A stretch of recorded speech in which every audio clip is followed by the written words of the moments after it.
আমাদের এই পবিত্র রমজান মাস নিয়ে ইমরান ভাই ছোট্ট পরিসরে কিছু কথা বলেন। সবাইকে আসসালামু আলাইকুম। ওয়ালাইকুম আসসালাম। রোজা রোজা একটা হচ্ছে সাধনার মাস।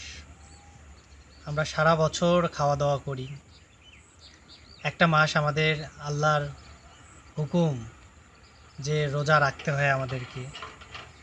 আমরা আসলে এমনভাবে রোজা করব যেন রমজান মাসে নিজের আত্মাকে পরিশুদ্ধ করতে পারি, নিজের রুহুকে মুক্তি করতে পারি, আল্লাহ ও রাসূলের যেন সাধনা করে তাদের দেখতে পারি। রমজান মাসে আমরা যেন আমাদের সব পাপ পরিতাপ মুক্ত করে যেন আমরা রাসূলের দিদার লাভ করতে পারি। শুধু রোজা রাখলেই চলবে না।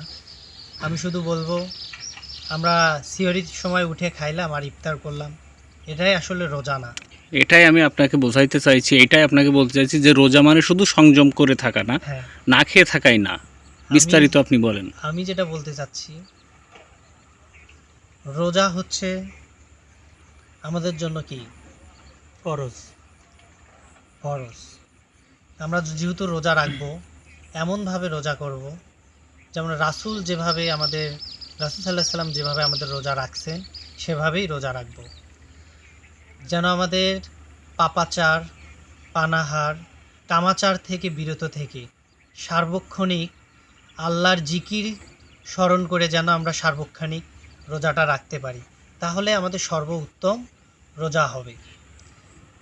রোজার পাশাপাশি আমাদের যেগুলো করণীয় সেগুলো আমরা করব, নামাজ আদায় করব, আর সর্বোপরি সব সময় চলতে ফিরতে কর্ম করতে মনে মনে আল্লাহর জিকির জারি রাখবো, আল্লাহর ধ্যানে মগ্ন থাকব, তাহলে আমাদের রোজাটা উত্তম শ্রেণীর রোজা হবে। আর আমরা যারা দেখা যায় যে রোজা রাখি সব সময় মোবাইল দেখে সময় পার করতেছি, দেখা যাচ্ছে যে টেলিভিশন দেখে সময় পার করতেছি, নানান ধরনের ক্রাম, তারপর হচ্ছে লুডো, অন্যান্য গেমে সংযুক্ত থেকে আমরা শুধু ইফতার করতেছি। তো আমি এতটুকুই বলবো, যেন আমাদের আল্লাহর কাছে রোজাটা যেন কবুল হয়, এই জন্য আমরা যেন রোজাটা সঠিক নিয়মে করতে পারি, সঠিকভাবে করতে পারি, নিজের আত্মাকে যেন মুক্তি দিতে পারি। আমরা যেন এই রমজান মাসে, যেন আল্লাহ বলছে যে রোজা রাখলে এর প্রতিদান আমি দিব, যেন আমরা সবাই সকল মানুষের